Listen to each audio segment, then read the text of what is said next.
Assalamu alaikum wa rahmatullahi wa barakatuh. So, we are starting this series of lectures on the therapeutic exercises, and I thought we should start from chapter 4, which is the stretching for impaired mobility. ये जो है बहुत important जो है वो chapter है और इसके अंदर बहुत सी इम्पॉर्टेंट बातें हैं that we have to learn. बहुत से की पॉइंट्स, बहुत से कॉन्सेप्ट्स जो है वो आगे आती आती जो भी जितनी भी सीरीज़ होंगी इंशाल्लाह वो जो है वो मैं उसके अंदर क्लियर करती रहूँगी। Okay, so starting video.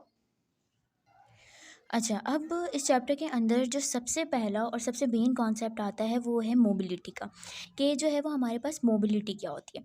अब मोबिलिटी को जो है वो इन्होंने दो तरीके से जो है वो हमें समझाया हुआ है। पहला जो इन्होंने जो है वो मोबिलिटी की डेफिनेशन जो है वो हमें दी है, वो ये है कि it is often defined as the ability of the structures और segment of the body to move और be move to allow the presence of range of motion for functional activities. मतलब कि बॉडी के जितने भी स्ट्रक्चर्स हैं हमारे पास या जो भी सेगमेंट्स हैं हमारे पास, उनकी एबिलिटी एबिलिटी किस चीज़ की, कि उनको या तो वो खुद मूव करें या तो उनको जो है वो मूव किया जाए। और वो जो है क्या हो कि उनकी एबिलिटी ये कि वो जो है वो रेंज ऑफ मोशन को जो है वो पूरी मतलब उस मूवमेंट को पूरी रेंज ऑफ मोशन के अंदर जो है वो अलाउ करें। ये जो होता है कि हमारे पास क्या है मोबिलिटी की पहली डेफिनेशन। दूसरी मोबिलिटी की जो है वो डेफिनेशन क्या है कि it can also be defined as the ability of an individual to initiate control और sustained active movements of the body to perform simple और कॉम्प्लेक्स मोटर स्किल्स। कि मतलब एक इंडिविजुअल है, उसकी एबिलिटी ये कि वो अपनी मूवमेंट को किस तरह इनिशिएट करता है, किस तरह कंट्रोल करता है। क्योंकि movement with in it self is a complex task. उसके अंदर मतलब मूवमेंट को अगर देखा जाए तो मूवमेंट को करने में जो है वो हमें ऊपर से लग रहा होता है कि मतलब इट्स नॉट अ मतलब that's not a big deal, लेकिन it is a big deal. कि उसके अंदर जो है वो मसल्स के जो है वो काम हो रहे होते हैं। इसके अलावा बहुत सारे ऐसे स्ट्रक्चर्स होते हैं जो उस मूवमेंट को परफॉर्म करने में मदद देते हैं। तो इट्स अ कॉम्प्लेक्स टास्क ना। तो इस मूवमेंट मतलब उस एक इंडिविजुअल की एबिलिटी कि वो उस मूवमेंट को इनिशिएट करे, उसको जो है वो कंट्रोल करे और उसको मतलब एक उस कॉम्प्लेक्स टास्क को एक मतलब पूरी अपनी एक रेंज के अंदर जो है वो उसको उस मूवमेंट को लेकर जाए। वो भी ये क्या कहलाती है हमारे पास, वो कहलाती है मोबिलिटी। ओके, सो नाउ अब हमारे पास जो दूसरी टर्म है दैट इज़ द फ्लेक्सिबिलिटी। अच्छा, अब फ्लेक्सिबिलिटी को जो है वो किस तरह डिफ़ाइन किया जाता है कि फ्लेक्सिबिलिटी जो है हम उस चीज़ को कहते हैं कि एक बॉडी है उसके अंदर जो भी सॉफ्ट टिश्यूज़ हैं जो कि सॉफ्ट टिश्यूज़ जो कि उस जॉइंट को जो है वो क्रॉस करें, जैसे कि मसल्स हो गए, टेंडन्स हो गए, fascia हो गए, जॉइंट कैप्सूल, लिगामेंट्स, नर्व्स। तो ये सारे जितने भी सॉफ्ट टिश्यूज़ जो हैं वो हमारे पास जो उस जॉइंट को क्रॉस कर रहे हैं, उनकी एबिलिटी एक्सटेंसिबिलिटी की, वो जब जो है वो एक्सटेंसिबिलिटी प्रोवाइड करेंगे तो ही जो जॉइंट जो है वो अच्छे से मूव कर पाएगा। जॉइंट के अंदर जॉइंट है, जॉइंट की वजह से ही मूवमेंट होती है, जॉइंट के अंदर ही मूवमेंट होती है। तो अब उसके आस-पास जो सॉफ्ट टिश्यूज़ ने जो है वो उस जॉइंट को सराउंड किया हुआ है, जैसे कि लिगामेंट्स हैं, fascia है, इसके अलावा टेंडन्स या मसल। जब उनके अंदर एक्सटेंसिबिलिटी होगी तो ही जॉइंट के अंदर जो है वो फुल रेंज ऑफ मोशन से मूवमेंट होगी। तो उनकी जो एक्सटेंसिबिलिटी है उसको जो है वो हम क्या कह रहे होते हैं, फ्लेक्सिबिलिटी कह रहे होते हैं। Now we have the another concept which is the hypomobility. Hypomobility हम सबको पता है कि क्या होती है, कि मोबिलिटी के अंदर किसी भी रिस्ट्रिक्शन की वजह से जो है वो कमी आ जाना। इसको अगर हम सिंपल वर्ड्स में कहें तो ये क्या होती है, ये हाइपोमोबिलिटी होती है। अच्छा, अब इसको जो है वो मतलब अगर हम एक प्रॉपरली जो है वो इसको डिफाइन करना चाहें तो हाइपोमोबिलिटी क्या है कि इट्स द रिस्ट्रिक्टेड मोशन। ठीक है, it's a restricted motion caused by adaptive shortening of soft tissues can occur as a result of many factors. ठीक है, तो एक इट्स अ रिस्ट्रिक्टेड मोशन, मतलब एक ऐसे रिस्ट्रिक्टेड मोशन, अगर हम इसको सिंपल वर्ड्स में डिफाइन करना चाहें तो इट्स अ रिस्ट्रिक्टेड मोशन। सही है, किसकी वजह से, shortening of the soft tissues की वजह से, जिसकी वजह से क्या होगा कि फ्लेक्सिबिलिटी भी अच्छे से जो है वो नहीं हो पाएगी। और जो मेन बात है वो ये कि इस हाइपोमोबिलिटी की वजह से जो लिम्ब है या कोई भी तो जो जॉइंट है वो अपनी नॉर्मल रेंज ऑफ मोशन को जो है वो अचीव नहीं कर पाएगा। तो ये जो है ये हमारे पास हाइपोमोबिलिटी की जो है वो डेफिनेशन है। अच्छा, अब हाइपोमोबिलिटी जो है वो हमने कहा कि कुछ सर्टेन प्रॉब्लम्स की वजह से होती है, सर्टेन फैक्टर्स की वजह से होती है, तो वो किन किन वजह से हो सकती है। Okay, so these are the factors. अब इन इन फैक्टर्स की वजह से जो है वो हमारे पास क्या हो सकती है, हाइपोमोबिलिटी हो सकती है। पहला फैक्टर क्या है हमारे पास, prolong immobilisation of a body segment.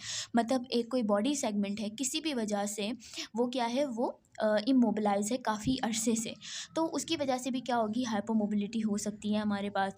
इसके अलावा सीडेंट्री लाइफस्टाइल है, उसकी वजह से भी हाइपोमोबिलिटी हो सकती है।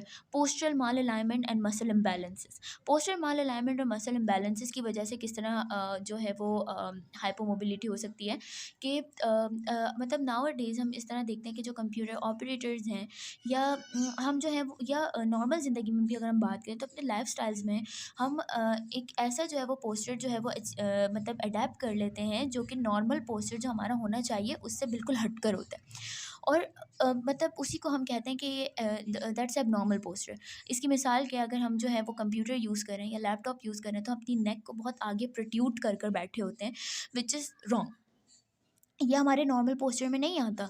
आगे मतलब आप लोगों ने एर्गोनॉमिक्स पढ़ी होगी, तो एर्गोनॉमिक्स में एक पूरा जो है एक प्रॉपर सिटिंग पोजीशन जो है वो बताया हुआ है कि आपकी नेक किस तरह अलाइन होनी चाहिए, आपकी आर्म्स कहाँ होनी चाहिए, आपकी चेयर किस तरह होनी चाहिए, लंबर पे कितना जो है वो मतलब किस तरह से बैठना चाहिए कि लंबर पर जो है वो ज़ोर ना आए। तो ये सारी चीज़ें जो होती हैं वो हमें कंसीडर करनी चाहिए, but unfortunately we don't consider. और जिसकी वजह से क्या होता है कि माल अलाइनमेंट आ जाती है और उसी की वजह से हाइपोमोबिलिटी हो जाती है। हाइपोमोबिलिटी किस वजह से होगी कि मसल्स जो होते हैं वो स्टिफ हो जाते हैं, सही है, जिसकी वजह से भी ये हो सकता है, या मसल इम्बैलेंस हो जाए अगर। इसके अलावा इम्पेयर्ड मसल परफॉर्मेंस, वीकनेस हो गई, weakness associated with an array of musculoskeletal neuromuscular disorders. इसके अलावा है tissue trauma resulting in inflammation and pain की वजह से भी जो है वो क्या होता है कि हम अपना लिम्ब जो है वो मूव नहीं कर पा रहे होते। पेन हो रहा होता है तो पेशेंट खुद ही अपनी रेंज ऑफ मोशन को गेन नहीं कर पा रहा होता कि मतलब उसके इस सॉफ्ट टिश्यूज़ में हो सकता है कि कोई ख़राबी ना हो, लेकिन जो इन्फ्लेमेशन पैथोलॉजी हुई हुई है उसकी वजह से, वो पेन की वजह से जो है वो सिवियरिटी की वजह से वो मूव नहीं कर पा रहा होता। कंजेनाइटल एंड एक्वायर्ड डिफ़ॉर्मिटीज़ हैं, कंजेनाइटल भी हो सकती है हाइपोमोबिलिटी, मतलब बचपन से ही बाय बर्थ भी हाइपोमोबिलिटी जो है वो हो सकती है। इसका जो एक मेन पॉइंट है जो आप आगे जाकर भी पढ़ेंगे, मैनुअल थेरेपी जब आप लोग पढ़ेंगे तो उसका एक मेन पॉइंट ये कि हाइपोमोबिलिटी जो कंजेनाइटल होती है वो लेटेंट होती है, वो सिम्टम्स शो नहीं करी होती। और दूसरी बात ये कि उसको हम एबनॉर्मल भी कंसीडर नहीं करते, ठीक है, उसको हम एबनॉर्मल कंसीडर नहीं करते।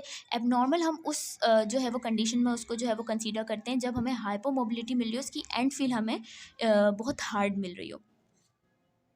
अब हम बात करते हैं डेजिग्नेशन ऑफ कंट्रैक्चर्स बाय लोकेशन, कि बाय लोकेशन अगर हम जो है वो कंट्रैक्चर को आइडेंटिफाई करना चाहें तो वो हम किस तरीके से करेंगे। अच्छा, ये जो है ये बहुत मतलब कुछ कंसेप्चुअल है, तो यू हैव टू अंडरस्टैंड। अच्छा, contractures are describe by identifying the action of a shorten muscle. मतलब जो शॉर्टन मसल है, जिस मसल का कंट्रैक्चर हुआ हुआ है, हम उसको जो है वो डिस्क्राइब करेंगे उसकी बेसिस पर, ठीक है। कि if a patient has shorten elbow flexors and can not fully extend the elbow.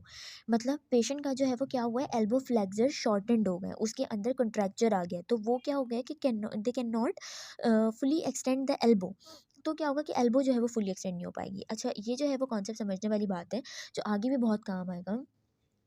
कि देखें, अब हमारे पास क्या हो रहा होता है कि जब हम एल्बो फ्लेक्शन कर रहे होते हैं तो ऑब्वियसली हमारे ट्राइसेप्स जो हैं वो क्या हो रहे होते हैं, रिलैक्स हो रहे होते हैं, एक्सटेंड हो रहे होते हैं, जिसकी वजह से, और हमारे जो फ्लेक्सर्स हैं वो कंट्रैक्ट हो रहे होते हैं, जिसकी वजह से हम पूरी एक्सटेंशन जो है वो सॉरी, हमारे फ्लेक्सर्स जो होते हैं, सॉरी, वो रिलैक्स कर रहे होते हैं, और जो एक्सटेंसर्स हैं वो कंट्रैक्ट कर रहे होते हैं, जिसकी वजह से हम एल्बो एक्सटेंशन कर पाते हैं।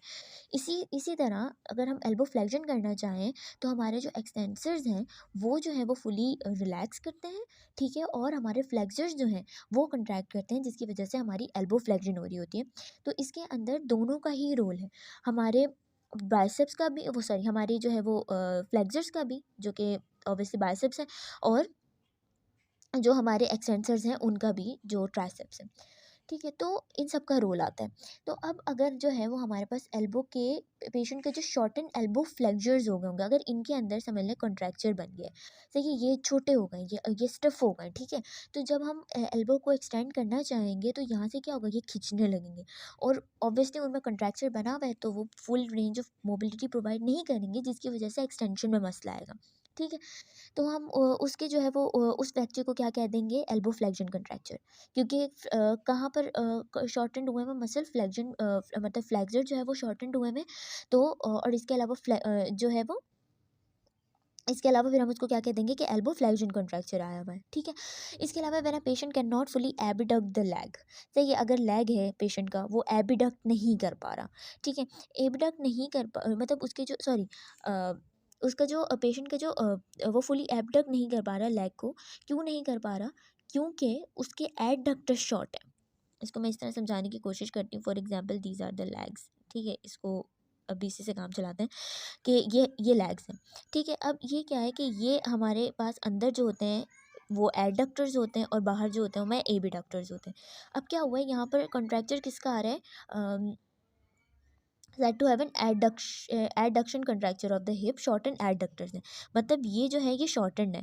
अब ये shortened है, ये मतलब अगर मैं इसको उर्दू ज़बान में बोलूँ कि ये अकड़े हुए हैं, जिसकी वजह से अब पेशेंट जो है वो बाहर अगर मूवमेंट करना चाहे, एडक्शन करना चाहे, तो they won't let the adduction the abduction to be happen, कि यहाँ पर एबिडक्टर्स तो काम कर रहे होंगे लेकिन एडक्टर्स की भी तो ऑब्वियसली फंक्शन है ना एबिडक्शन करवाने में। तो क्या होगा यहाँ पर कि जो एडक्टर्स हैं ऑफ द हिप वो जो है वो शॉर्टेंड होंगे, जिसकी वजह से हिप के की एबिडक्शन करने में मसला आ रहा होगा। और हम उसको जो है वो, हमने क्या कहा था कि हम जो है वो उसको आइडेंटिफाई करेंगे, जो शॉर्टेंड मसल हुआ है वो उसी का नाम देंगे। तो हमारे पास मसल कौन से शॉर्ट हुए हैं, हमारे पास adductors of the hip short हुए हैं, तो हम उसको नाम देंगे adduction contracture of the hip. Okay, so now we are moving toward the contracture versus the contraction.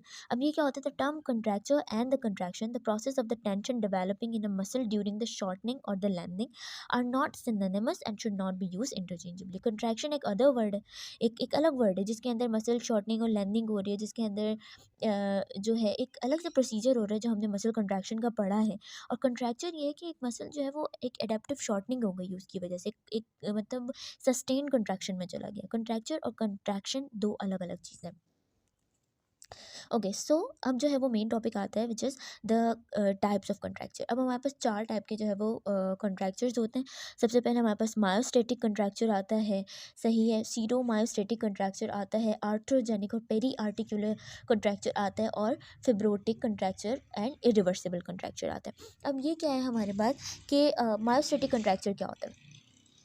मायोस्टेटिक कंट्रैक्चर क्या होता है कि जो मसल की वजह, जो मसल और टेंडाइनस यूनिट की वजह से जो मायोस्टेटिक कंट्रैक्चर होता है उसको हम सॉरी जो मसल और टेंडनस यूनिट से की वजह से जो कंट्रैक्चर हो रहा होता है उसको जो है वो हम मायोस्टैटिक जो है वो कंट्रैक्चर कह रहे होते हैं, जिसकी वजह से रेंज ऑफ मोशन की जो है रेंज ऑफ मोशन का लॉस हो जाता है।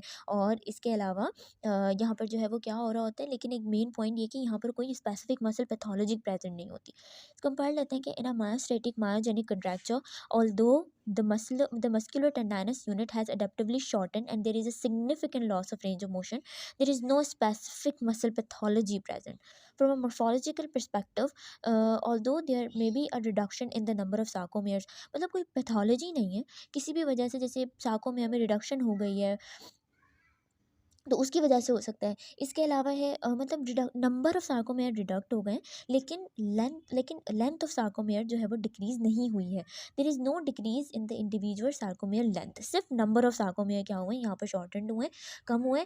मायोस्टेटिक contracture can be resolve in a relatively short time with stretching, मतलब अगर ये मायोस्टेटिक कंट्रैक्चर है तो ये रिजॉल्व हो सकते हैं विद द स्ट्रेचिंग एक्सरसाइजेज, जो कि हम आगे जाकर उसका प्रोसीजर पढ़ेंगे। अच्छा, now we have the pseudo myostatic contracture, और ये जो है वो कंट्रैक्चर की सेकंड टाइप है आफ्टर द मायोस्टेटिक कंट्रैक्चर। अब सीडो से ही वहाँ जो है वो हमें मालूम होता है कि सीडो क्या है। सीडो हम किसी भी चीज़ को कहते हैं जो कि फॉल्स होती है। तो सीडो मायोस्टेटिक कंट्रैक्चर की का क्या मतलब है कि किसी भी वजह से अगर जो है वो मोबिलिटी इम्पेयर्ड हुई है और रेंज ऑफ मोशन जो है वो इम्पेयर्ड लिमिटेड हुई है, तो उसकी वजह से भी एक हाइपरटोनिसिटी जनरेट हो जाती है। मतलब कीप इन माइंड कि मैं हाइपर मोबिलिटी की बात नहीं कर रही, मैं हाइपरटोनिसिटी की बात कर रही हूँ। मतलब मसल की जो टोन है वो इंक्रीज़ हो जाती है। टोन इज़ समथिंग कि हम जो है वो उसको जब कह रहे होते हैं कि एक कंट्रैक्शन ऑफ द मसल्स ना, कि उसको जो है वो हम टोन कह रहे होते हैं, partial contraction of the muscle, कि एक मसल जो है वो उसको जो है वो जब वो कॉन्ट्रैक्ट होता है पार्शियली, तो वो जो है वो मतलब एक टोन जो है वो मेंटेन कर रहा होता है, एक टोन होती है उसकी वो। तो क्या होता है कि हाइपरटोनिसिटी, हाइपरटोनिसिटी का क्या मतलब कि कंट्रैक्शन जो है वो मतलब उस मसल की जो है वो स्पास्टिक हो जाता है। वो क्या हो जाता है कि इसको जो है वो अगर हम सिंपल वर्ड्स में जो है वो इस तरह जो है वो कहा जाए, तो वो एक मतलब उसकी टोन जो है वो इस तरह इंक्रीज हो जाती है कि वो एक स्पाज़म आ जाता है, वो बहुत टाइट सा हो जाता है। तो क्या हो जाता है, स्पासिसिटी और रिजिडिटी, ठीक है। स्पास्टिसिटी हो गई, रिजिडिटी हो गई, तो associated with a central nervous system lesion, या कि मतलब कि सेंट्रल नर्वस सिस्टम के लीजन हो गया। जैसे हमने जो है वो पढ़ा है कि जब हमारे पास अपर मोटर न्यूरॉन का जो है वो लीजन हो रहा होता है, तो बेसिकली क्या हो रहा होता है, हमारे पास मसल स्पास्टिक हो रहा होता है, ठीक है ना। और इन कंट्रास्ट अगर हम जो हैं वो लोअर मोटर न्यूरॉन की बात करें, तो वहाँ पर फ्लैसिड पैरालिसिस हो रही होती है। तो स्पास्टिसिटी जैसे हमारे पास अपर मोटर न्यूरॉन के लीजन में बढ़ रही है, इसके अलावा such as the cerebral vascular accident हो गए, सही है। इसके अलावा स्पाइनल कॉर्ड इंजरी हो गई, ट्रोमेटिक ब्रेन इंजरी हो गई, किसी भी वजह से मसल स्पैज़म में चला जाए, किसी भी वजह से जा सकता है वो। तो मसल स्पैज़म और गार्डिंग और पेन में ऑल्सो भी cause a pseudomyostatic contracture in both situations in the involved muscle appear to be in a constant state of contraction, giving rise to excessive resistance to passive stretch। ठीक है, वही होगा कि कंट्रैक्चर develop हो जाएगा। दूसरी अगर ज़बान में बात करें तो यही कह रहे हैं कि वहाँ पर क्या होगा कि कंट्रैक्चर डेवलप हो जाएगा, चाहे आप ऑब्वियसली एक्टिवली तो वो मूव हो नहीं पाएगा, और पैसिवली भी अगर आप उसको नहीं अगर उसको जो है वो करना चाहो, तो वो भी जो है वो रेजिस्टेंट प्रोवाइड करेगा।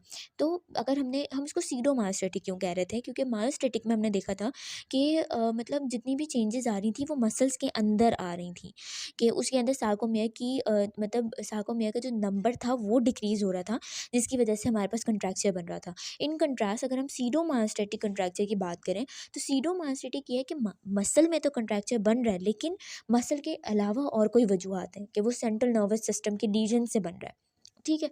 तो इसलिए जो है वो हम इसको सीडोमायोस्टेटिक कंट्रैक्चर कहते हैं। अच्छा, फिर उसके बाद हमारे पास आता है आर्थ्रोजेनिक एंड पेरी आर्टिकुलर कंट्रैक्चर। वैसे ही पता चला है आर्थ्रोजेनिक मतलब कि उसके जो ओरिजिन है वो है हमारे जितने भी जॉइंट्स हैं वो, और पेरी आर्टिकुलर कंट्रैक्चर है जैसे कैप्सूल्स हो गए। इसके अलावा है एन अच्छा, इसकी डेफिनेशन पढ़ते हैं कि an arthrogenic contracture is a result of intra articular pathology. Arthrogenic contracture क्या होता है कि ये रिजल्ट कोई भी इंट्रा आर्टिकुलर पैथोलॉजी की वजह से जो है वो हो रहा होता है, ठीक है। दीज चेंजेस में इंक्लूड एडिशंस हो गए, ठीक है, साइनोवियल पॉलिफरेशन हो गई, जॉइंट इफ्यूजन्स हो गई, इरेगुलरिटीज इन आर्टिकुलर कार्टिलेज जैसे ऑस्टियोफाइट्स फॉर्मेशन हो गई, ठीक है। इसके अलावा तो ये सारी चीज़ें जो भी ये जॉइंट्स की पैथोलॉजी है, ऑस्टियोफाइट्स फॉर्मेशन है, या एडहेजन है, या साइनोवियल पॉलिफरेशन है, ये सारी जितनी भी हैं ये इंट्रा आर्टिकुलर पैथोलॉजीज़ हैं, इंट्रा आर्टिकुलर प्रॉब्लम्स हैं, जिसकी वजह से क्या होगा कि ये कंट्रैक्चर जो है वो डेवलप होगा। अब peri articular contracture develops when connective tissue that crosses are attached to a joint और the joint capsule lose mobility, thus restricting the normal arthrokinematic motion. मतलब इस इन कंट्रैक्चर की वजह से जो आर्थोकाइनेमेटिक्स हैं, जो हमारे जॉइंट के दरमियान जो मूवमेंट हो रही होती है, जो हमारे जॉइंट की वजह से जो मूवमेंट्स हो रही होती हैं, उसके अंदर मसले आते हैं।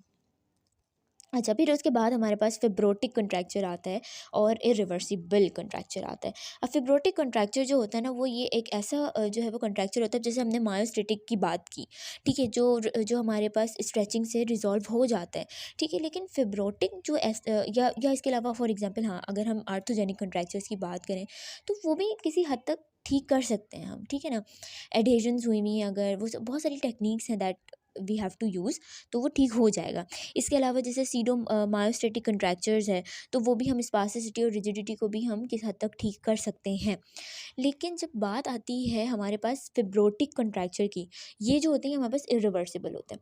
अब जैसे इसको पढ़ लेते हैं कि fibrous changes in the connective tissue of a muscle and peri articular structure can cause adherence of this tissue and subsequent development of a fibrotic contracture. अच्छा, इसका क्या वो होता है, जैसे फॉर एग्जाम्पल कोई ट्रॉमा हुआ है, ठीक है, उसके ऊपर हमारी स्किन के ऊपर एक स्कार टिश्यू डेवलप हो जाता है। अब वो जो स्कार टिश्यू डेवलप होता है वो जो उसकी जो प्रॉपर्टीज़ होती हैं वो हमारे जो मसल होते हैं उसकी प्रॉपर्टीज़ से डिफरेंट होती हैं। ठीक है, मसल की प्रॉपर्टीज़ में क्या-क्या आ जाता है हमारा मसल की प्रॉपर्टीज़ ये होती हैं कि भई वो कॉन्ट्रैक्ट कर सकते हैं, ठीक है? उनके अंदर मतलब मसल फाइबर्स होते हैं मतलब एक्टिन हो गया या जो बस वो मायोसिन का जो बल्ब वो जो पूरा एक जो प्रोसेस हो रहा होता है, एक फिनोमेना हो रहा होता है मसल कंट्रैक्शन का वो हो रहा होता है मसल्स के अंदर। लेकिन जो हमारे स्कार टिश्यू होता है वो लगता तो मसल है लेकिन उसके अंदर ना थोड़ी फिब्रोटिक चेंजेस आ जाती हैं और वो जो है वो उसके अंदर वो यूनिट नहीं होता कंट्रैक्शन का। तो क्या हो रहा होता है कि आप फिर उसको जितनी भी कंट्रैक्शन करवा लो वो जब उसके अंदर मतलब अगर मसल है तो उसके अंदर एक्सटेंसिबिलिटी होती है, इलास्टिसिटी होती है, जो हम पढ़ रहे होते हैं, ठीक है ना? विस्को इलास्टिक प्रॉपर्टीज़ होती हैं मसल्स के अंदर कि भाई उसको ज़रा देर खींचो तो वो इलास्टिसिटी जो है वो शो कर रहा होता है। या विस्को इलास्टिक प्रॉपर्टीज़ हैं तो विस्को इलास्टिक प्रॉपर्टीज़ क्या होती हैं कि हम उसको जो है वो उसको अगर हम लेंथन करें, उसको जो है वो हम स्ट्रेच करें तो कुछ टाइम आता है कि उस मसल के अंदर चेंजेस पैदा होने शुरू हो जाते हैं और उसकी लेंथ में इज़ाफ़ा होना शुरू हो जाता है। लेकिन मतलब वो जो टिश्यू है, जो जो उसके अंदर जो फ़िब्रस चेंजेज़ आ रही हैं कनेक्टिव टिश्यू के अंदर, वो उस मस जो जो हमारा नॉर्मल मसल होता है, वो उससे एंटायरली डिफरेंट होती हैं। उनके अंदर ये सारी कोई प्रॉपर्टीज़ नहीं होती, जिसकी वजह से कंट्रैक्चर को हम कह रहे हैं इरिवर्सिबल। जैसे permanent loss of extensibility of soft tissue that can not be reverse bye non surgical intervention, ठीक है? नॉन सर्जिकल इंटरवेंशन का जैसे हमने मतलब वो सारी इंटरवेंशन जो फिजियोथेरेपी के अंदर आ जाती हैं, जैसे स्ट्रेचिंग हो गई, स्ट्रेचिंग एक्सरसाइजेज, ये सारी चीज़ें जो नॉन सर्जिकल हैं, इसके वो इन इंटरवेंशन से ठीक नहीं होता। May occur when normal muscle tissue and organised connective tissue are replaced with a large amount of relatively non extensible fibrotic adhesions and scar tissue और एन हेट्रोटॉपिक बोन। ये मैंने अभी बात बताई कि किसी भी वजह से, ट्रॉमा की वजह से, वो जो नॉर्मल मसल है उसकी वजह से वो एक स्कार टिश्यू जो है वो डेवलप हो जाता है। उसकी प्रॉपर्टीज़ इंटायरली डिफरेंट होती हैं जिसकी वजह से हम कह रहे हैं कि ये इरिवर्सिबल होता है। अच्छा, आगे कह रहे हैं कि the longer a fibrotic contracture exist और the greater the replacement of the normal muscle the connective tissue with non extensible addition and scar tissue और bone, more difficult it becomes to regain the optimal mobility of the soft tissue and the more likely it is that the contracture will become irreversible। मतलब ये बात जो है वो हमें समझ आ रही है कि जितना ज़्यादा फिब्रोटिक कंट्रैक्चर होगा, जितना ज़्यादा कंट्रैक्चर जो है वो बनेगा, उतना ही हमारे लिए मुश्किल होगा उसको उसकी जो है उसको रिवर्सिबल करना। वो मतलब it will be irreversible. Okay, so that's all for today. If you have any questions regarding today's lecture, so you can ask me in the comment box. Inshallah, I'll try to answer all of them as soon as possible. Allah Hafiz.